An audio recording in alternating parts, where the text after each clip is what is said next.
I'm a man. They didn't even like that song. Disney didn't like that song. They were like, they had another song. They were like, can you do this one? I read them the script and had the word the Riz. My son just looks so horrified. Yeah, look, I've got to say the Riz. He's like, oh, Dad, no. you should never say those words. I was like, there might be a billboard outside your school with me on it. He's like, oh, mate. Oh, no, you can't do this. You can't. This would be so bad for me. There are these little robots that take sandwiches around on the street. Along the street? Yeah, no, there's a little box. They just go around. Like your Uber Eats gets delivered in a box. I thought you meant in a... Sorry, did I just shout then? Romesh has never been so loud on the podcast. I had a real attitude that day. The hell with it. This interview's over. And they name me Figwit, which stands for Frodo is great. Who is that? What's up? Well, you guys. You get these guys. Can we get these guys to leave, please? No respect. What was it like? You won an Oscar? I won an Oscar. It was so great. How sick is... Cool. Come on, my guy. Huh? Yeah, because I'm the best, dude. Got him! I'm Bret McKenzie. You might know me from Flight of the Conchords, one of the greatest shows ever to be made in the history of New Zealand folk comedy hip-hop parody. And super stoked to be on Romesh's podcast. It's the Romesh, Ranganathan show. Oh, shut up, Romesh. Bret McKenzie, everybody! How are you? Take a seat. Make yourself comfortable. Okay, we're going to do your intro. Okay. Full disclosure, we've not got one factually correct so far. Okay. So... It's all good. That's fine. That's true, isn't They it? tend to be positive though, don't they? The mistakes are, yeah. Yeah, they tend to be giving people. Oh, yeah, good, that yeah. Don't have them. Oh, Okay. yeah, no, I'm My looking forward guest today is notorious racist. No, just... Very generous. Oh, yeah. Some of it is just vague opinion. Yeah. My guest today is an Emmy-nominated, Grammy and Oscar-winning actor, comedian, musician, and songwriter from New Zealand. Yeah. Yeah, so far, that's okay, correct. great. Yeah, that's me. No, he first found fame with Jermaine Clement as one half of musical comedy duo Flight of the Conchords. After being nominated for the Perrier Award in 2003, a BBC radio show and a hugely successful HBS sitcom followed. Since then, he's written music for TV shows. You've memorised all this. It's amazing. Yeah. Since then, he's written music for TV shows like The Simpsons and films including a Minecraft movie and The Muppets, for which his song Man or Muppet won an Oscar in 2012. Now he's back. What do you think? Back. Now he's back with his second album, Freak Out City. Humble, funny, and ridiculously talented. It's Bret McKenzie, everybody!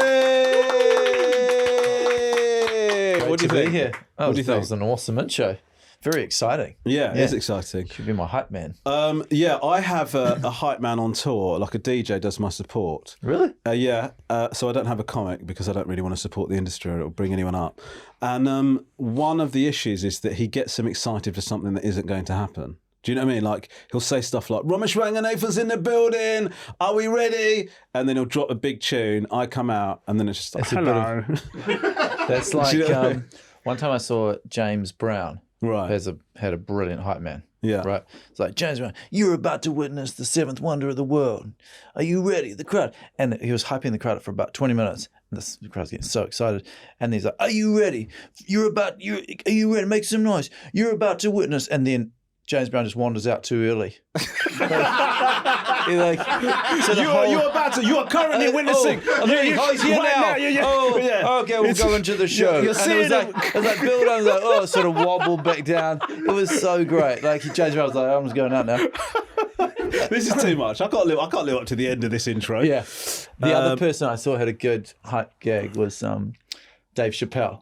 He has a guy playing an air horn. yeah. The air horn guy. Yeah. Just like a budum cha type feature. So when he does sometimes when he does a punchline, or just has a lull in his set. Does the air horn sound. Was pretty good. He mostly just smoked a cigarette and had air horns going, and the crowd in America were like, yeah. I do think it's, in a way, they're so used to that in terms of sometimes, like, with our attention spans and stuff, it's difficult to know when it is a punch. It's good to be told. Oh, that was the, Yeah. Do you know what I mean? So does your hype man punch the show as well? No. No, he's off. He's off backstage having a chilling out after once you're on? Yeah, pretty much. Yeah, it's difficult because he normally DJs for Eve, the rapper Eve, and Take him on tour with you. You take a DJ on tour with you, as also your manager, tour manager, like, and the person who like. Is it actually just you with a costume on? Oh, get ready! This guy's so cool. I'm just gonna drop behind the decks for 10 minutes while he comes up. And it's definitely not me, by the way, in case you're wondering. I saw some stuff on socials that was suggesting that it's me, but it's not. Make some noise if you know it's not me. That's a terrible rumour. He's so cool, though. He's cool. Such a great guy, and he definitely wouldn't say this about himself. So there's no way it could be me right now. What's that? Yeah. Oh God, yeah. I had a friend who used to tour with. I don't know. Is this so? You've got a little team when you tour. Like, is it like him and you, or is it like anyway? It's me, him, sound man, tour manager. I had an old friend of mine who used to tour a comic who would open for him, and then he had a trick where he'd get to town and be like, he wouldn't call up himself, but he'd get the friend, like, you should get your DJ friend to call the hotel and go, we're coming in town tomorrow with Romesh, and is there anything you could do at the hotel just to make things a little special for him? So like, he'd get like a little mini bottle of champagne. A few little, they're like, well, I guess we'll do something. And like just a couple of apples or something. Oh, God. But you can pick it up.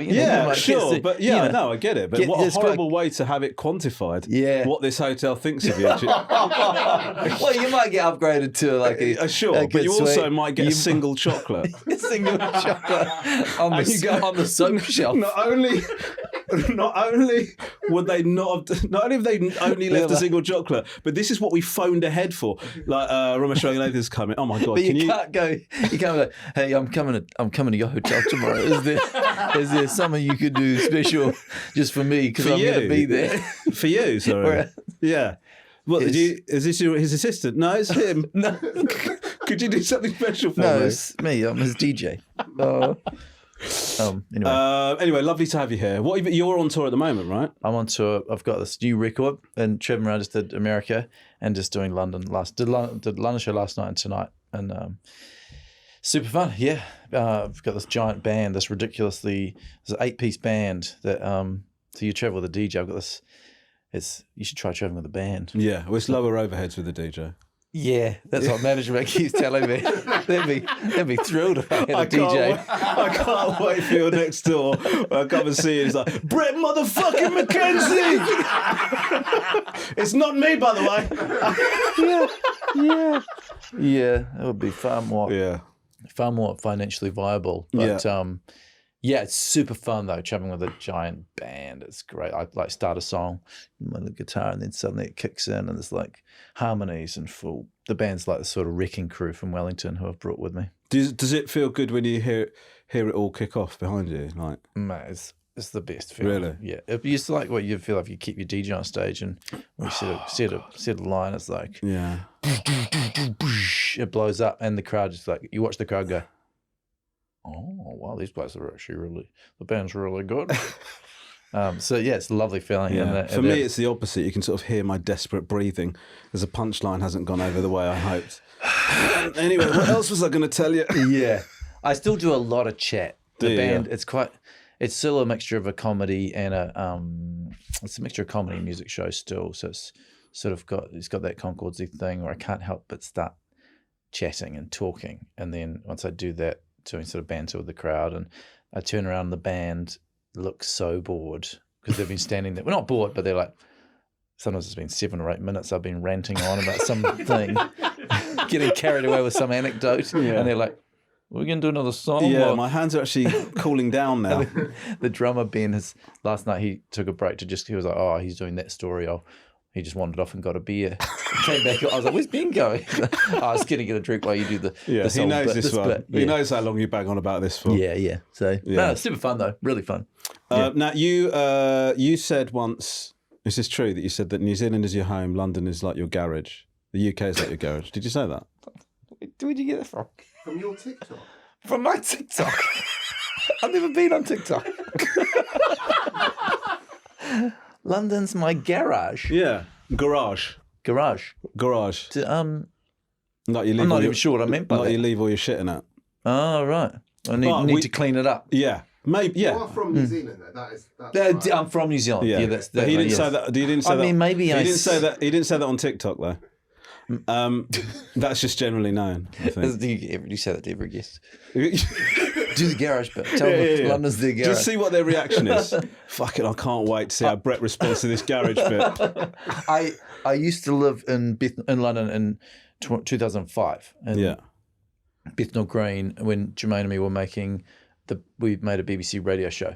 And so I lived in Bethnal Green kind of just when it was like Shoreditch was kind of becoming kind of cool. And there were Banksies and stuff on the bridges and stuff. And Yeah. It was kind of, it was a really, Shoreditch was kind of sort of kicking off. Bethnal Green was still pretty rugged. Like Yeah. I was living with my friend, and they had a baby, and we'd take the baby to the park and be like, oh, have a little play in the park. And they were like, oh, avoid the needles in the park.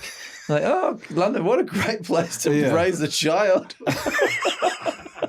I remember once, like my wife, like not that I live in London, but when I was in Crawley, we were in this like quite a rough area of Crawley, and we just had a baby, and then we went out, and there was like we'd been talking about maybe moving, and I'll never forget it. There was like some drug like paraphernalia, just sort of scattered over around the car park near where our car was parked.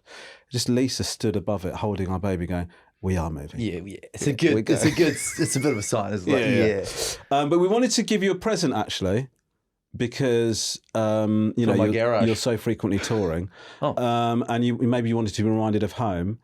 By the way, when I say present, we should probably scale it. It's a moment, isn't it? Token gift. It's a token gift, yeah. We have got you some Marmite, but we've got New Zealand Marmite and UK Marmite. It's New Zealand. Well, I only want the New Zealand one. Is that true? That's rude. Sorry, I'll accept your gesture. That sounds great. Okay, well, we've actually spread it on some toast so we can do a taste test. Oh. Have we got the jars? We've got the jars. Okay, great, So thank it's God, gonna be the otherwise this is extra so jar. We've also shit. got- Pineapple lumps. We've also got, is that a thing? Is this quite, I suddenly thought, These is are this like really good. Too stereotypical. Sorry. No, these are actually amazing. I We had these? find it work. No. These are like a classic New Zealand lolly. Lolly? You call them lollies?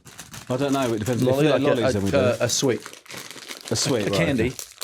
But lollies are on a stick. Oh, we just call anything that's like a thing like this a I lolly. didn't mean to say that. I said that in sort of an immigration way. That's like it's like getting through customs. You call these lollies? Get out. You're not coming in. How long are you going to be in London? We got a ticket home. I mean, so good. Go on. Actually, I'm going to the dentist after this. I don't these know are if I not should- good for. They're quite chewy for a podcast. Yeah. How long do they The, normally take to get? the other thing we do. So why is New Zealand Marmite better than UK Marmite? So that's a big thing in Marmite. I mean, that's a lot of Marmite. Yeah, Do you eat Marmite? yeah, I love it. I sometimes I've got a problem with it. I'd say. It's a little less sort of. I think the British one's a bit stronger. Oh, I think so. Yeah. can we try? Great. So let's see if. Do you think you can tell? I think you just told us. What? That's right. It is. You were like, No, but one hold on, plate it's- is vegan. One plate Are they is both vegan. They're both vegan. No, vegan. Oh, okay. Because Rom's vegan, so we've got vegan Oh. butter on there. Yeah, you want Vegemite, Yeah, I've tried They're all Vegemite. vegans. but Vegemite's vegan, isn't it? And Marmite's all- not. Marmite's vegan. They're all vegan. Is it? Yeah. Okay, you rolling? I'm This is rolling. some. It's gold. This is some TikTok gold, mate. This shit's gonna blow up.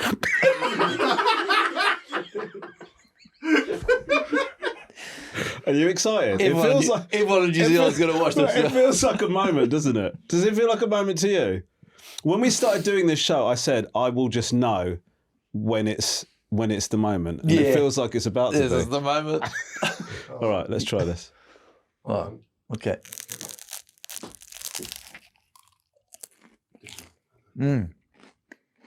Well, that's really good. That's so good. Your toast is very much like a rice cracker. Yeah. Do you know what? We call those lollies. This is more like That's more like what I had for school lunch when I was a kid. Okay, so now you should swap plates. Okay. Okay. So Okay. There we go. nice. There we go. Okay. This is clearly the wonky UK one. Like, look how it doesn't even You can have tell by sight. the color of it. Look, it looks like golden syrup. Oh, So pretty similar actually. they're quite similar. The main weakness is they're visually more different than they are taste-wise. So you You were so ready to do a mic drop. Yeah. See? You see what I'm talking about? This shit's rubbish. You actually sounded sad. Yeah, because this is all New Zealand doesn't have many culinary. This is one of the things. New Zealand is so proud of this, and it's not even. It's no different to this. Sure, you know which Like one it people is. say New Zealand cuisine, there's not much. People talk about this, pineapple lumps. You know, I'm quite happy with. Do you know which one's which? Well, I think this. I think the one I had first is Marmite, and this one is. I think this is Right, 100%. is that Marmite? That's Marmite. Look, that's the UK. UK one, yeah. You can tell. Look, it's sort of brown. It's not like. Last week I went to a cafe in New York that had Vegemite or Marmite on toast on the menu. It was an Australian cafe, and the guy explained that the Americans, no one likes it because they. So you did a great job of. I mean, it's mostly butter, right? Right. There's a lot of butter. Yeah. then- the spread to Marmite ratio is pretty. So 3-1. Yep. I'd say so. And so that way you get that sort of The but marbling. the Americans think it's like peanut butter, Yeah.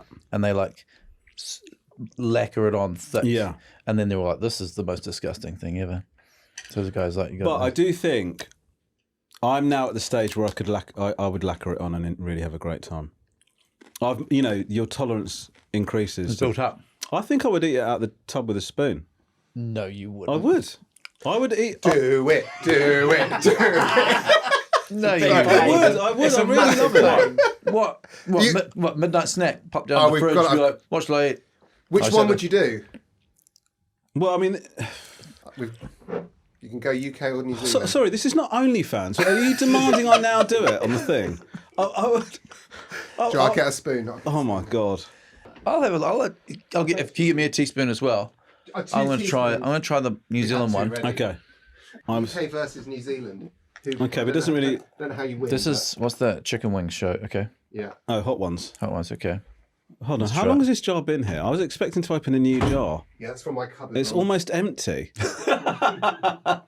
We didn't plan for this. Well, it looks flash, but there's a budget on it. They spent a lot of money on the backdrop. Yeah. We want to do something with Bret, but we can only use stuff we happen to have around. What's the budget? What do you got in the cupboard? Oh, this will be great. This is actually really good. All I've got is some pineapple lumps and a couple of tubs of Marmite. There we go. I smell feature.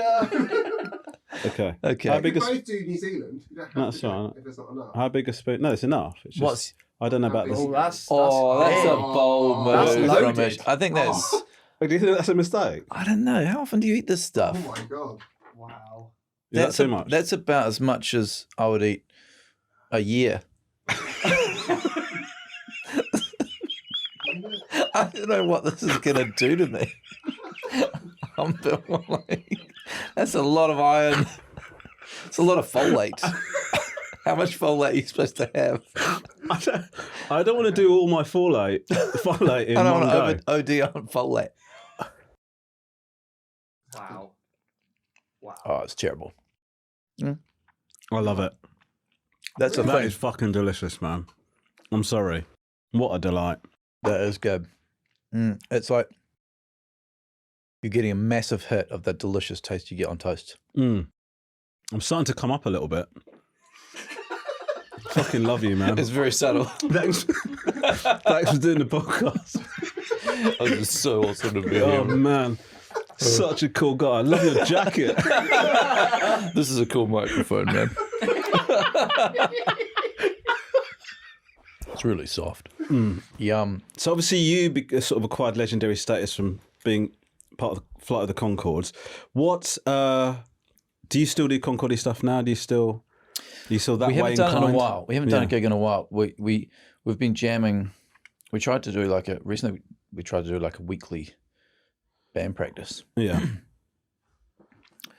We don't really have. We're not very good at coordinating Right. ourselves. But we've been trying to write some new songs. Quite hard to write new songs when you've written a lot of comedy songs. Yeah. Because sometimes we start a new song and then we're like, oh, this is pretty much the same as that other one, just with different character names or slightly like the same joke. Yeah. I'm like, okay, don't do that one. And so we found Jermaine's got a couple of gem ideas recently that we've been playing around with, and I think we haven't booked anything in, but I think we'll do some. I think the idea of some live shows would be great. Yeah. I'm not sure. People ask about doing more TV and stuff. I don't think it's going to happen. It's such hard work, and also we're weirdly. Maybe I'm too self-conscious, but I feel like it's a weird age to be the two dudes trying to be a band. Because we're kind of like not old enough. I think when we're a bit older, I'm getting quite grey. I think once we're fully grey, it'll be real fun to have a couple of dudes singing about too many dicks on the dance floor again. But at this point, it's just a bit creepy. Do you still? Maybe that's me. No, but I think creepiness is like you don't. Is it? What? I just don't. It's It's very cool. I just don't think you see enough of it. Do you know what I mean? Like people sort of. There's move, a gap on the market. Conchords back with some real creepy sort of lecturer stuff. Do you want to feel? Who wants to laugh? Who wants to feel slightly uncomfortable? I've got great news. They're back. Weirdly inappropriate way Yeah, that's my feeling. Is like the TV. It's not going to happen. We did it. We tried to write a movie for a while. We had one where it was like we were the New Zealand Army. Yeah. There was a film idea about us going into space. There was an idea that we were strippers, which again is not going to age well, or maybe it ages better. I think maybe it's better. A couple of old dudes, trying to make it in this male stripping industry. I think that'd be good. Yeah, but live is super fun. So we did some shows. I mean, I don't know how 7 years went by. I think COVID zapped out a few of those years. Yeah. So it wasn't like we weren't trying to do shows. We just sort of did a big tour and then we took a break and then COVID and then we both live in Wellington, but often we travel a lot for work. Jermaine does quite a lot of the acting type gigs where he's away for quite big chunks of time. Yeah. So we're not very. Yeah, it's pretty slow. We're a pretty slow moving. Operation. Are you still in love with all, what's your relationship with all of the material that you created and all this stuff? I still love a lot of the songs. It's funny, sometimes when we'd write the set list, it cracks me up because there's a lot of dick jokes. Yeah. And sometimes we have to build the set. We'll be like, we can't do that on next episode. We just did a song like Sugar Lumps. Just a song about balls. Now we can't do a song about dicks. We should probably do something else in between before we get back to the next dick song. We're backstage like, we can't do too many dicks next to Sugar Lumps. So just a bit weird to just go on and on about and so many of them. But some real gems in there. But then I still love a lot of the songs. It's super fun to play. And what's weird, I'm sure you found this, but it's amazing that thing of we wrote a lot of them over 20 years ago. Yeah. Like late 90s we started, 98, 99, and then early 2000s we were doing the Edinburgh Festival. And a lot of those songs were the heart of the show and stuff. And what's weird is the thing that you find funny that first time you're writing it, the little moment where you're like, that's funny, that little joke moment, it's still the bit that makes people laugh 20 years later. Yeah. Even like in a big venue or a small venue, it's so surreal the way they still laugh at the thing that makes you crack up that first moment, and the bits that don't work still don't work. Like sometimes we're rehearsing a song. There was a song called Stanner that took us 15 years to write. Yeah. It was like there was like a couple of bits that were great. Couldn't really ever get the whole thing to work. But it's I think it's tricky because I even think, I mean, I do straight stand up, but even my last tour, there's loads of stuff that I wouldn't want to do You know, you sort of, you don't want to do now. well, not because of like taste or anything like that, but just you fall out of love with it or whatever. Or sometimes like it's a snapshot of how you felt about stuff at that moment in time. Yeah. And then even, I only finished the tour last year, but there's certainly things that I did that I sort of think, if somebody said to me, can you do that whole tour show again? I would do, obviously, because I'm financially motivated. But I wouldn't want to. I wouldn't want to. Like you sort of go, I'd rather write new. Do you know what I mean? We wouldn't rather write new because it takes us too long. Because if we do one song in 15 years, we've got 3 songs. Yeah, but songs is different, isn't it? Well, I guess so. But the one thing with the 2 of us, though, is that there are songs that I like doing that Jermaine doesn't like doing. The songs that Jermaine likes doing, I know, but we do. We're like, oh, right, here's one that Jermaine likes. Oh, bloody Jermaine song. Here we go. He's like, oh, God, here we go. Brett wants to do this one. So we kind of like trade off. Yeah. Yeah, he really doesn't like doing Hippopotamus versus the Rhinoceros. He doesn't like that. Doesn't really like doing that one, whereas I have a ball doing that one. Yeah. And then I don't really enjoy doing business songs because it's mostly this. Whereas he gets the that one's a whole lot of riffing. Yeah. So it's like, I'm like, oh God, here we go. How long is it going to go till we get to the chorus? But it's still really fun. I mean, the main joy is the audience. Like, you do get a buzz out of the audience loving it, and I've been touring the solo record, and just it's still lots of Conchords fans come, and you see how much it means so much to people, and it's kind of cool that you can like. There's this audience that a lot of people watched it when they were kids, and now they've grown up. Yeah, and so. And they watched it with their parents. So often people come up and go, oh man, I'm a big fan. Could I get a photo from my mum? Or a photo from my dad? And you take a photo to send, like, oh my God, look, mum. And so it's quite cool. You sort of forget sometimes when you're sort of off and you're out of the world a bit, like at home and stuff, how much this stuff resonated with people. Yeah. That's really special. That's pretty lucky. Yeah. It is really difficult to write funny songs though, isn't it? I mean, like... comedy and music I know it gets done a bit, but it's tricky, right? Really tricky. Were you conscious of that when you start, or did you just think, we think this is funny, let's do it? Because I think it's harder than people think. To the discipline of the song and then having a joke running through it or whatever. Yeah, it's very hard to do that in a way that doesn't feel eggy, I guess. Do you know what I mean? It's a tricky. I know what you mean.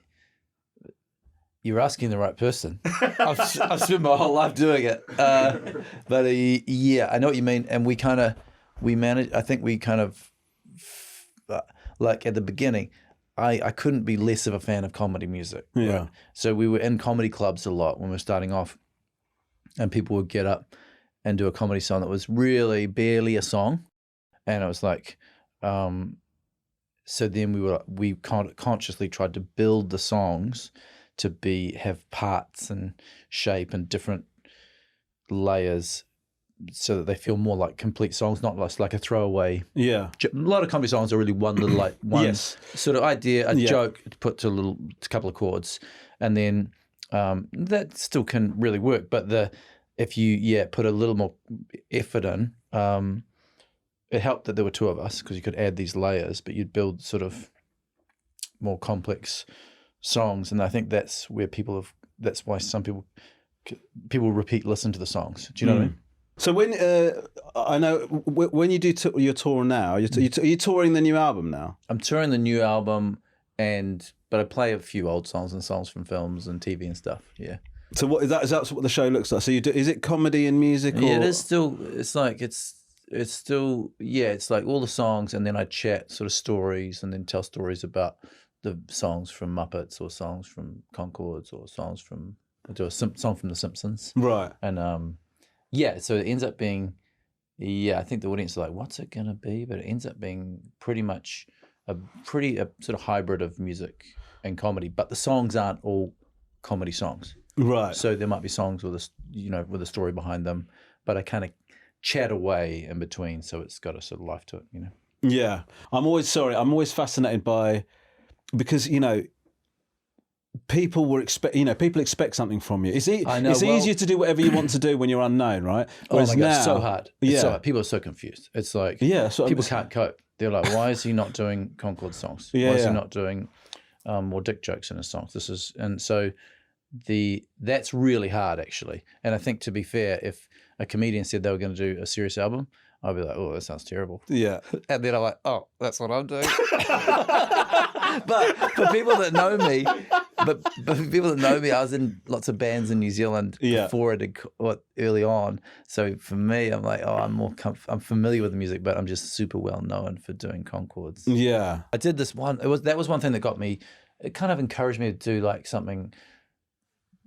To try doing music that's not just comedies. I did this show with, I did a concert in New Zealand with the Muppets, Sesame Street, and Fraggle Rock, and we got all the puppets to come down to New Zealand, and we had an orchestra, and I did this concert where it was like me and Kermit sang Rainbow Connection, and then Big Bird came out on stage, and we did this amazing show with all the characters, and the audience was, it's all quite a broad sort of mix of adults and kids, but these grown men are just weeping at these Rainbow Connection, just weeping.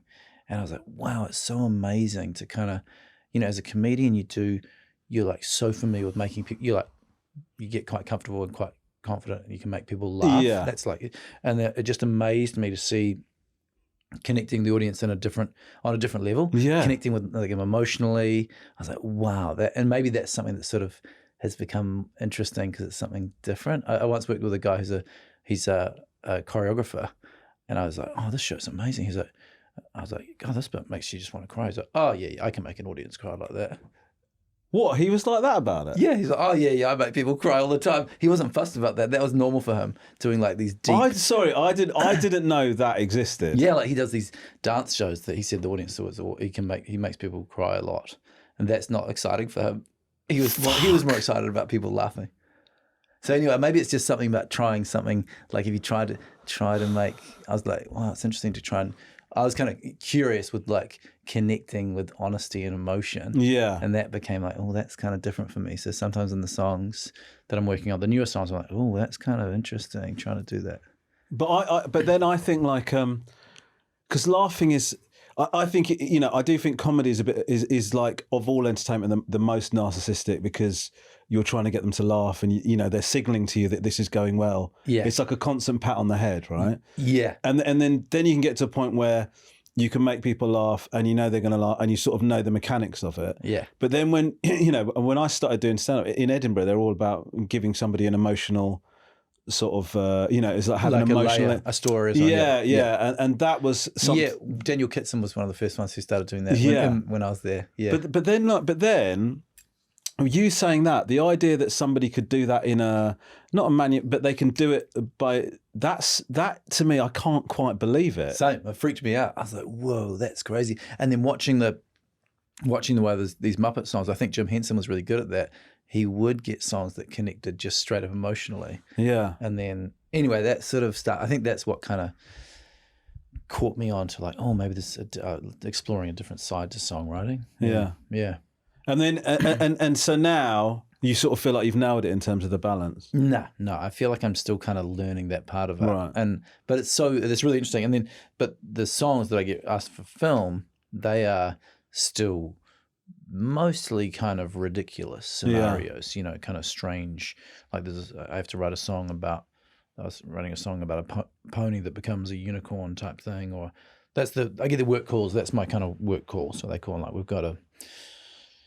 I did the one for the Minecraft. They were like, we've got a fight scene. We need a song that's 123 BPM. It was so specific. Yeah. Normally it's not that specific. Normally it's like a moment in a story. But they were like, we've already edited it. We need a new song. And we don't want to have to re-edit it. So can you make it the same tempo so it just cuts to the right beat? I was like, okay. So then it's got doom, doom, doom, doom. And then they're like, we also like the tick, tick, tick, tick, tick, tick, tick. I was like, okay. They're like, can you make it about a hero? I was like, yeah, okay. And we want a female vocal. I was like, okay, cool. And then can you not have too many type sounds, because we've got a lot of swords and we don't want to be able to hear the sword. Is this real? This is real. This is it. And then they're like, can you do it by Monday? Because we're kind of on a massive deadline. I was like, yeah, okay, guys. So then I was like, hang up the phone. They're like, okay. do, and then this is like riff the song about being a hero, and we got this New Zealand pop singer Benny who's really good to sing it, and it ends up in this thing called Zero to Hero, and it ends up in the fight scene. They're like, great, perfect. But that's the most specific version of a request. But when you're getting the phone call, this is my sign for you on the phone. Yeah. Are you? And they're going, it's got to be 123 BPM, not too many. You're being calm on the phone, but inside you're going, this is impossible. I can't do it. I quite like that. This really, is so crazy. I was like, okay, this sounds quite fun to see, because it's almost like a kind of, you're trying to solve a little puzzle. Because that film is, I mean, what was it? First of all, what was it like to be to be contributing to that? That film's like a phenomenon, right? And like, yeah, well, weirdly at the time, it was a lot of things that end up being quite successful. They're not anticipating how good it's going to be. Yeah, do you know what I mean? Yeah, they thought it was good and everything, but it was quite chaotic. They were just like, I mean, can you do a song by Monday? Because we've got this film.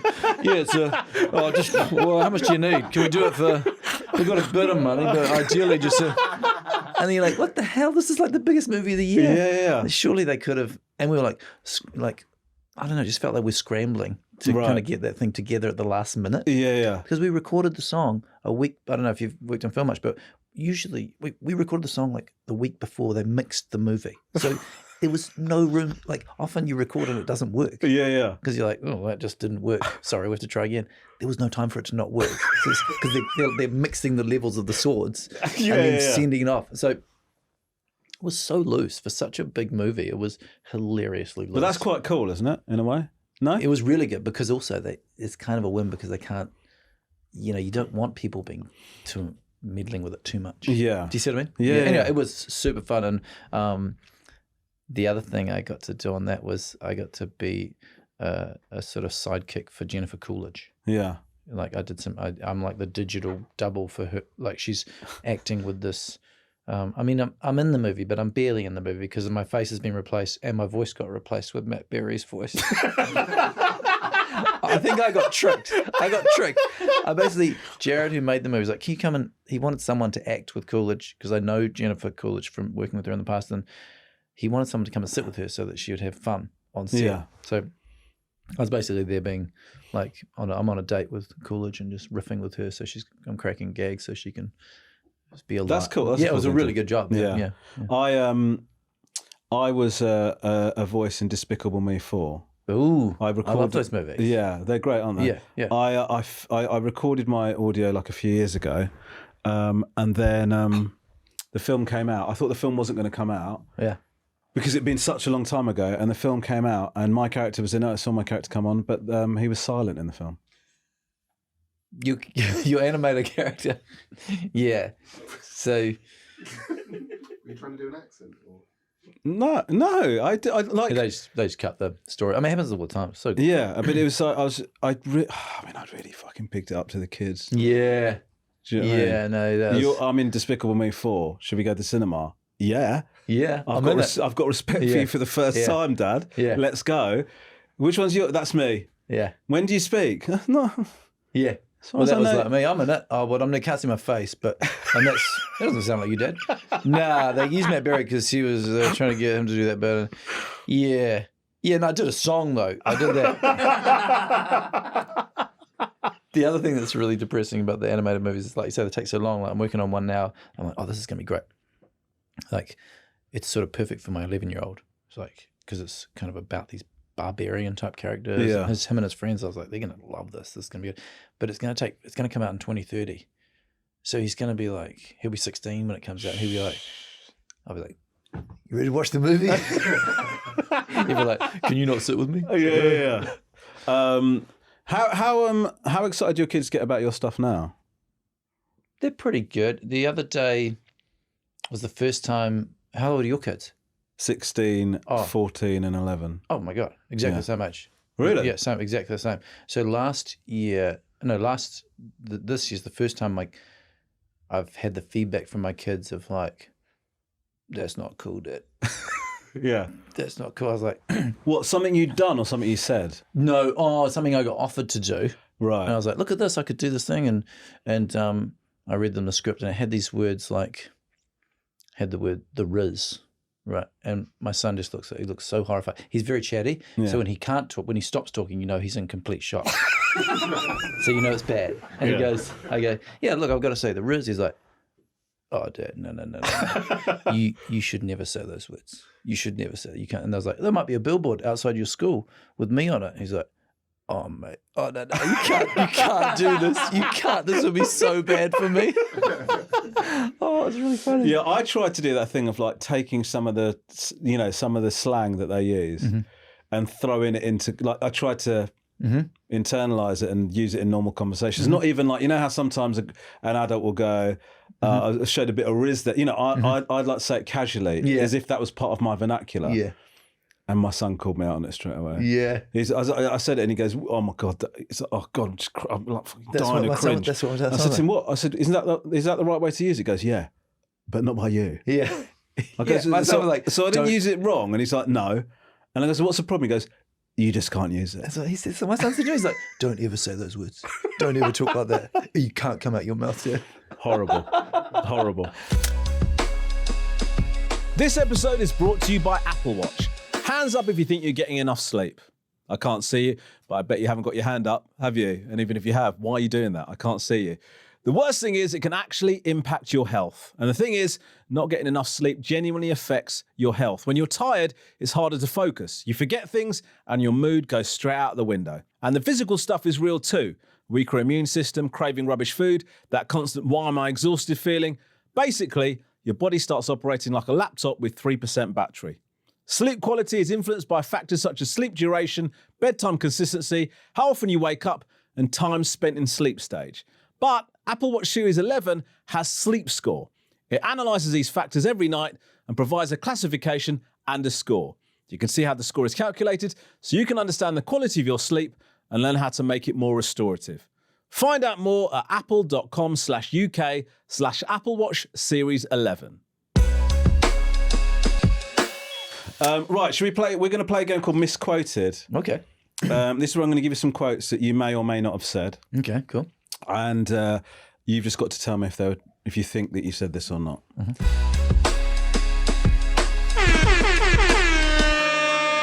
It's Misquoted. Okay, so this is the first one. It's quite hard to grow up in New Zealand and be cynical. It's just too beautiful. Ooh. Did I say that? Yeah. Too beautiful? I don't know if I said beautiful. Do you beautiful. think you said it? Yeah, I think I feel like the beautiful bit doesn't seem quite right. What's wrong with the beautiful bit? Well, it doesn't seem to relate to being cynical. But that might be why I said it. Yeah, because it wasn't thought through. Yeah, you might have said it. I was on a roll, and I was riffing, and I landed at the wrong place. Yeah, you said it to The Guardian in 2018. Oh, I did. There we go. Yeah. Okay, yeah, it sounds like me. Bad quote. So well done. Okay, one. Good.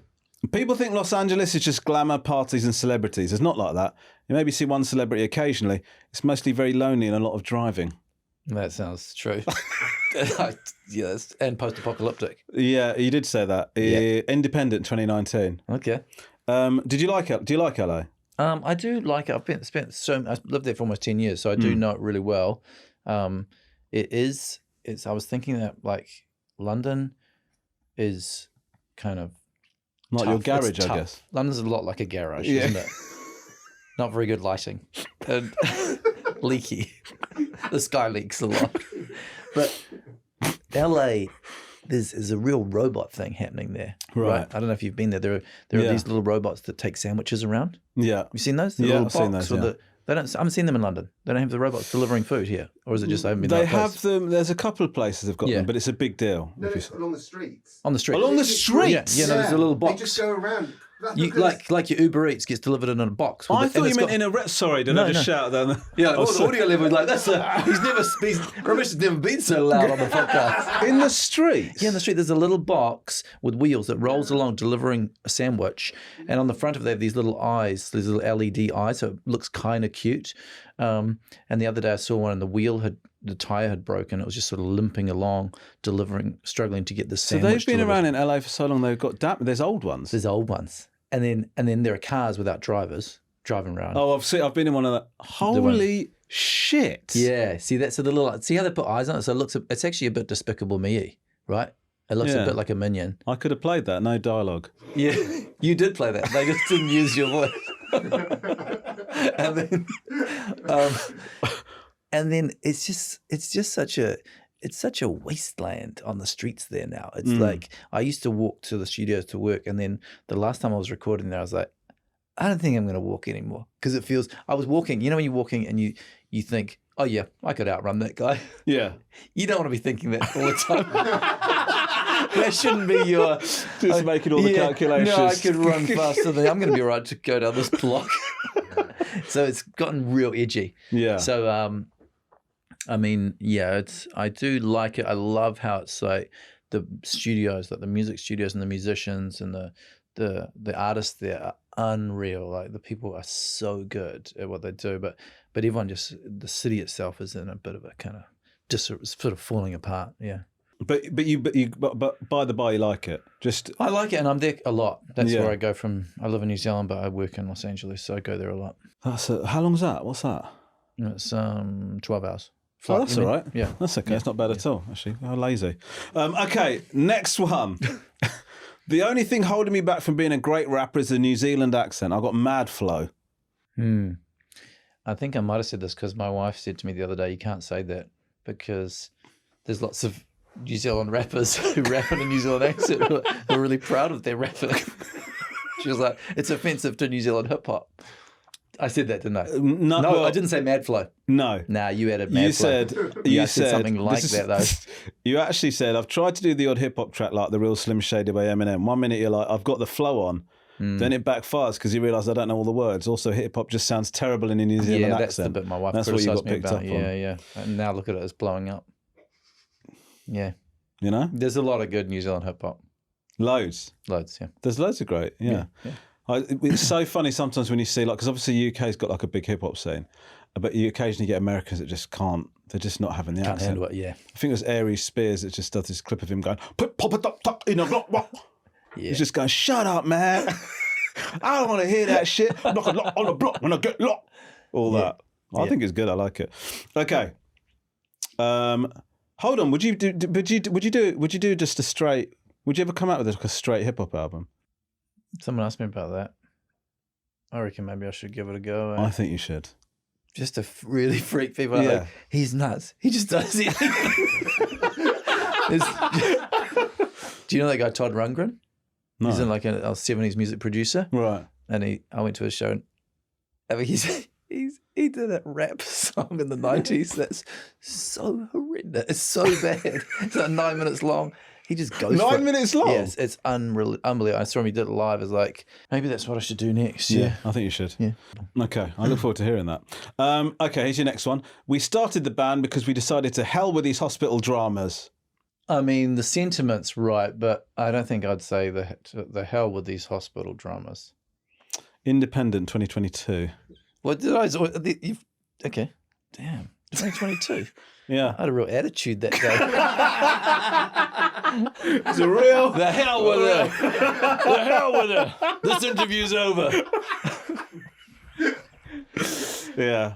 Yeah, because me and Jermaine were living in a flat, auditioning for the New Zealand's. Does Britain have a hospital sort of Casualty? I was in Holby City, which was like the spin-off one. Right. So we were auditioning for that as nurses and doctors, and we weren't getting cast, so we started the band.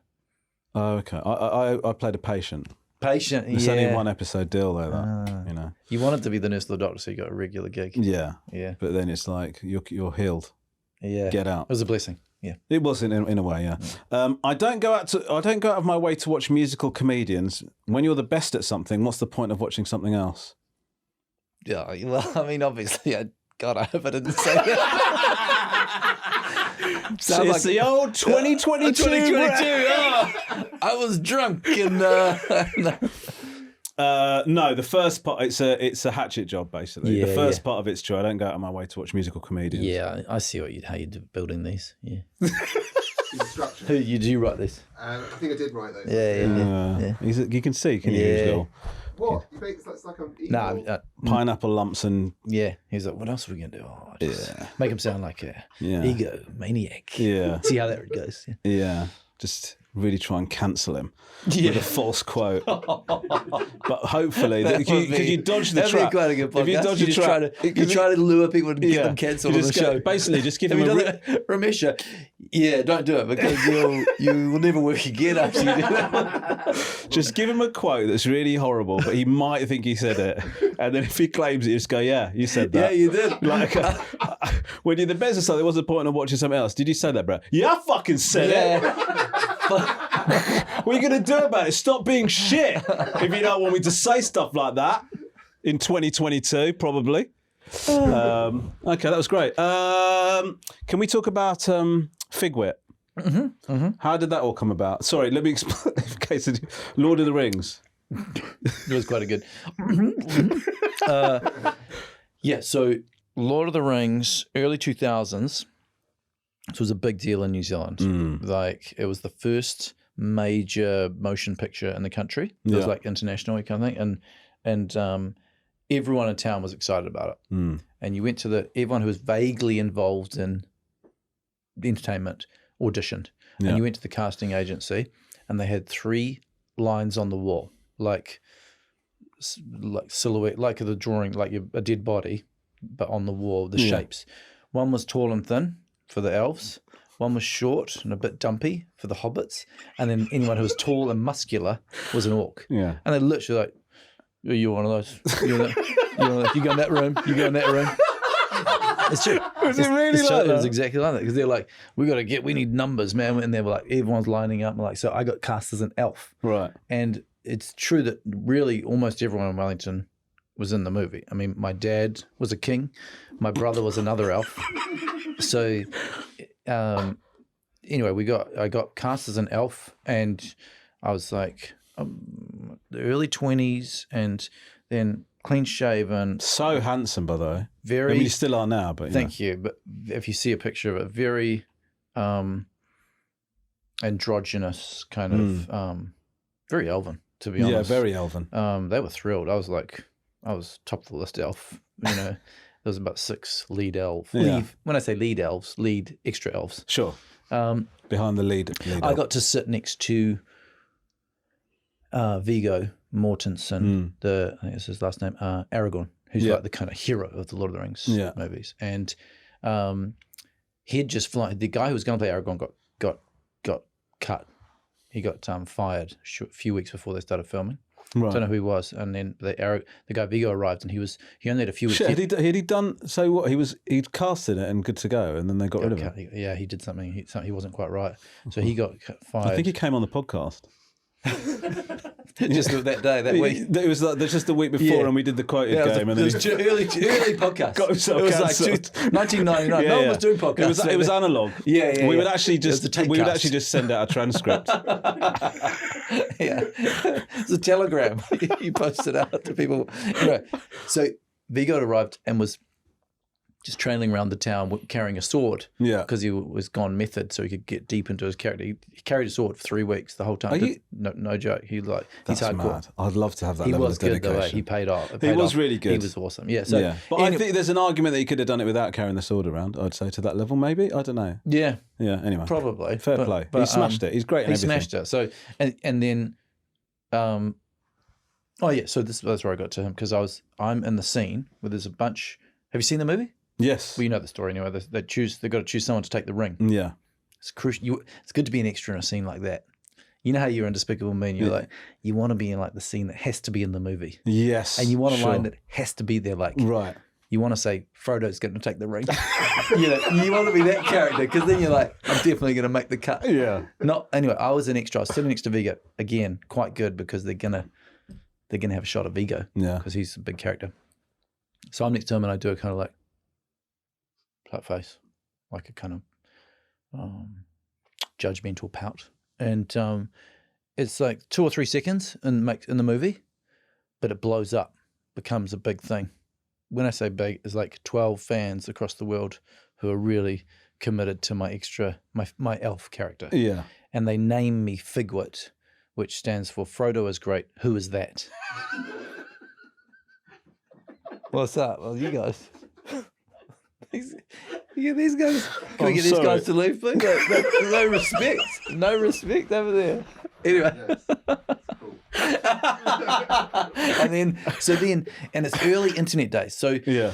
also like Lord of the Rings, at this point, like the internet is just sort of getting going. You know, this is like pre-MySpace. This is, and at that point, the Lord of the Rings website is one of the 7th biggest websites in the world. Right. That's how there aren't that many websites, you know, and they're the people that are blogging and Yeah. So it's a chat big rooms. deal. That was the point when people were like, "What's a chat room?" And people didn't know what a chat room was, Yeah. but Lord of the Rings fans, Tolkien fans, were on it. So it kind of this kicked off, and then I became this. It was pretty surreal. It became this sort of odd spot story, like it was on the corner of all the newspapers, like the BBC called out, "Well, you're in the movie for 3 seconds. Now you've got fans all over the world," and it was kind of like a fun, like a dog surfing type story, and then so it was great. And then me and Jermaine came to Edinburgh, and we only had like, I don't know, 7 or 8 people in the audience each night. Good night, we get 10 or 11 in the caves, which was in the Gilded Balloon. Anyway, you'd look down and you'd see like there'd be these couples, two people in the audience, oddly matched. Often people who come to shows, couples often look similar. They're of a type. Yeah, maybe dressed similar or something. Yeah. Not these people. Like they're really oddly, visually different looking, but they would be wearing a little ring, Lord of the Rings. And so they're Lord of the elf fans who would come and watch our show. So Jermaine was just stoking the fire, like trying to drum up more Tolkien fans to build up our audience numbers. Like the elf's going to be there, and anyway, yeah, that was great. That helped us sort of get things going. And then I got to go back into the movies, and it was sort of a fun joke for Peter Jackson to like, they gave me a line, and then where it's like, "My lady, we cannot delay," is what I said to Liv Tyler. Yeah. That's pretty cool. It was really cool. Yeah. And you were in it. I'm in the Lord of the Rings, yeah. Yeah, that's pretty sick. Yeah. They also put these like plastic, not plastic, these sort of synthetic ears on us. And one thing that was quite weird, which was like, I guess like a human nature study, is that you've got the elves. In that scene, there are elves, humans, dwarves, maybe, and then at lunchtime in the cafeteria type area, the catering where everyone sit, all the people from the same groups would sit together. So the elves would sit down and have lunch together, and then over that table would be the hobbits, and then like it was weird. It was weird how people just gravitated to like the similar people. Yeah. Maybe we should. It's a lesson, isn't it? We should all just stick to our own. Now we've got. Oh, looks like we're getting close to getting cancelled now. I see. I'm not going to comment on that. I see what you're doing. And you're like, we haven't got him. Oh, we've got him. We've got him. Hello. I knew the Lord of the Rings story would get him. We've actually got a question from my mum for you. Okay. Brett. She's voice noted in. I don't know. I've not heard this. So can I just... I don't know what this is going to be. So Okay. It's fine. Okay. Hi, Bret. I'm Romesh's mom. I am so impressed that you have won an Oscar. I love the idea of having one in the family. I can only dream of my son will win one. Where do you keep yours, and do you let people hold it and do a speech? Romesh won't win one, maybe. You could do a speech for me. Now, What? you know who to thank. Thank you. Love you. What was the second bit of that didn't question? quite- Oh, she wants you to do a speech, and you know who to thank in your speech. Oh, yeah. You could do a speech for me. Now, you know who to thank. Thank you. Love you. She's great. I like your mum. She said she was Thanks. Off that making. voice note. Yeah, I Purely. like it. Yeah. She said sorry it was late. She was making medicine. Is that- She's making medicine. That's what she said afterwards. I'm sorry it took me a while to send them. Yeah, she's working on this, like, she heard there was a new COVID variant, and she is pretty sure that something she does with lamb is going to sort it out. So she's really busy doing that. Good luck to her. medicine for cold No, I'm joking. weather. I don't know what Stop. that's about. Stop getting cough. Pardon? That's what she said. Making medicine for cold weather. Stop. She's convinced her spicy gravy, rasam, it will cure any sort of ailments like that. So Well, she might be. She's probably on something. probably, garlic yeah. and I'd turmeric love to and- see her on a jar, just like, at darling. at the pharmacy. Yeah. What was it like? You won an Oscar? I won an Oscar. It was so How great. It was sick so is? cool. Come on, my I guy. know. Huh? Yeah, because I'm the fucking best, dude. Got him! Got him!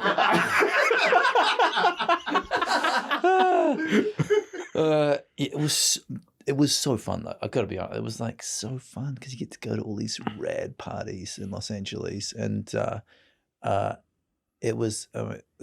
You go to this party and a friend, like, it's just unreal. You're in a room full of so many people from the movies. To be honest, I was like, oh wow, I'm probably gonna be back here next year. I was like, I'm gonna be at this thing. I'll be here all the time now. I've made it. Never been back since. I'm like, I thought I was in. I was like, yeah. But it was a really fun night. Unreal, yeah, it's so cool. And I've got it. It's on my piano at home, and yeah, people come around and like.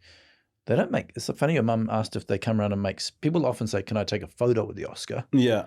And they take a little photo with it, and then, but no, people don't do a speech. It's kind of No, cool. that feels so incredibly self-indulgent, isn't it? But they're thanking other people. It's sort of. I like the idea that. I'm like, next time someone comes around and says, "Can I take a photo with it?" I'm like, yeah. I'll do a video. You make a thing. You do a thank you speech. And they'll be like, "What?" It's quite a nice idea, actually. I like were, it. Yeah. Were you able to? Because often when you have things like that, I mean, I don't even, I can't imagine winning an Oscar was on your whatever targets you had for your. I mean, no one thought that was gonna be a thing. Like they didn't even like that song. Disney didn't like that song. They were like, they had another song. They were like, "Can you do this one?" And we're like, "Well, we like this one." And they're like, "Well, I'll do both." So we produced 2 songs for that scene, and then we're like, "We think this one's really good," and they were like, "All right, give it a go, you guys," And then it ended up being, I think, something about the song that it was at that moment where a character has a turning point. Yeah. It's really, I think that they love a song that's really connected to the story, and Jason Segel just crushed it. It just came. It was one of those ones that really came together. In fact, it was funny because Jason was like, often actors are super nervous in the studio, and they think they can pretend to be a singer. They think by acting a singer, they can sing. Yeah, it's a really weird thing to watch. And then. He was like, we did one session, he crushed it. Like he belts that, he nails it. You know, he does a great performance. And then I remember he came in on the second time and he was like, he was a bit nervous and he'd been doing a juice cleanse. And then he was like, "Can I just have one little vodka just to set on my nerves?" And he hadn't eaten for 3 days. And then he just became blind drunk and started slurring like Frank Sinatra. And luckily we had on the first day's take, so we had the song anyway. But he's such a good singer. He's such a great singer. And, you go, "This is great." Oh, of course, even the executives like, "He's great. Should we get him home? It's brilliant. It's really good. Sounds awesome." I'm a man. Like, I don't know. But anyway, everyone treads very carefully around the stars. Yeah. And I remember Amy Adams came in and she sang and like, "Oh, it's amazing." And then the next day, "Oh, it's brilliant. And they were listening, like, "Oh yeah, we need to tune that up a little bit actually." But you didn't notice at the time because you like, she's such a star. She has great charisma.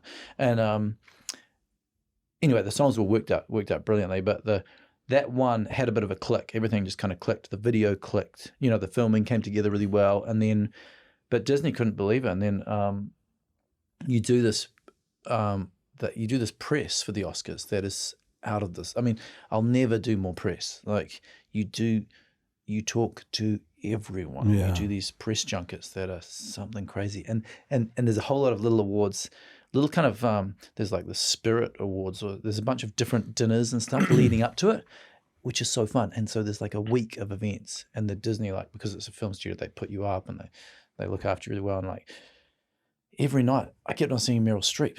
Right? It'd be like, first night was Meryl Streep, second night, "Oh, hey," we're waiting. She's like, "Oh, that's that guy who did the Muppet song." And I was like, "Oh." I stood by the end of the week, I was like, "Oh yeah, I'm going to see Meryl Streep all the time now." And again, never seen her again. I thought Meryl Streep was going to be my new friend. Yeah. Yeah. And you were able to, I mean, it sounds like you were able to actually engage, because sometimes these things pass you, or you get caught up in such a whirlwind, and then after you think, "Oh, that was cool," but you weren't able. But were you able to like really grasp how mad not mad, but like It was what a mad. wonderful thing it was to happen.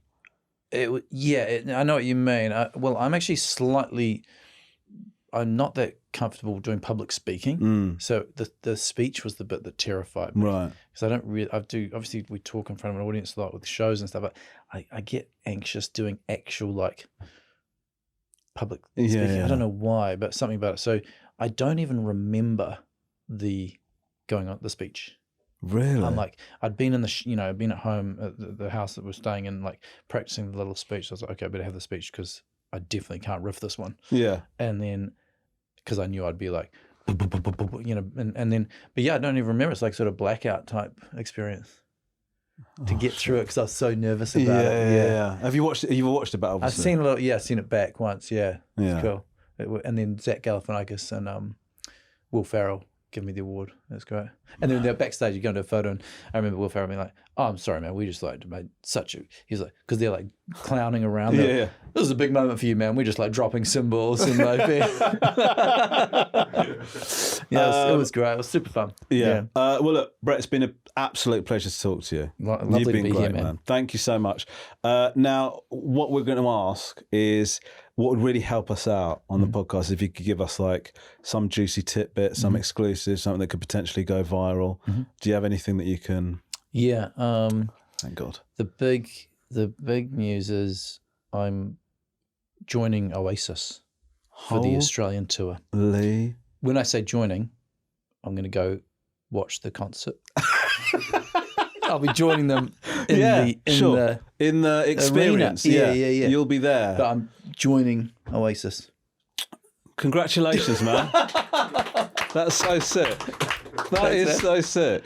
I just got asked to. I just did. I filmed with Raekwon from Wu-Tang for this show that we're doing about hip hop. Yeah, so we just met up with him, and me and Rob Beckett, we met up with him, and he's teaching Rob and I he was talking about how he puts verses together, and then he saw that I've got this like Wu-Tang tattoo.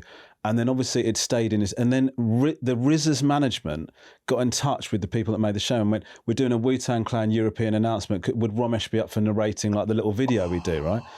That's so Can cool. I tell you? So it came out a couple of days ago. Two things. One, I really did think, oh my God, I think I might be a member of the Wu. I started thinking about what my Wu name would be. But then the other thing I thought was, in an English accent, saying old dirty bastard... when you're listing the members of the group. It was just like, they sent me the script. It was like the RZA, the Jizza, old dirty bastard. Yeah. It sounds much more like the guy in the corner of the pub. Yeah. Creepy. Like what you were going for a with bit more creepy, yeah. There's one Wu-Tang Clan story, like Reese Darby, who plays the manager in Conchords. He was living in LA for a while and his kids were going to school there. And he said one day that his kid came home and goes, yeah, Dave's dad's really good at rhymes. Like he was talking about the parents and what they do. Yeah. Their parents are like, oh, that's cool. Yeah, and then he found out Dave's dad was in the Wu-Tang Clan. Like, yeah, he's really good at rhymes, his dad. And he has a massive golden hawk that he wears on his left arm all the time. Didn't mention that, but that's more normal for a kid. That's just like, oh, that's a good idea. But Bret McKenzie, everybody. Thanks, Romesh. New member of Oasis Exclusive. If you've enjoyed this episode of the Romesh Ranganathan Show, make sure you follow wherever you get your podcasts, Apple, Spotify, YouTube, all the big ones, and you can enjoy more great content like this. And in fact, I'd go further to say, even if you didn't enjoy this episode, just follow anyway for shits and giggles. And on the Thursday episode, we're going to be taking questions from viewers and listeners. Oh, So that's exciting, isn't it? it's interesting. Yeah. And if you've got an interesting story or a question for my mum and I, or even like a family dilemma you'd like us to help you with, please do get in touch via our email address, podcast@rangabee.com, or you can voice note or text on this number, 07731 62 33 55. I'm Romesh Ranganathan, and this has been the Romesh Ranganathan Show. What a narcissist. See you next time. Oh, shut up, Romesh.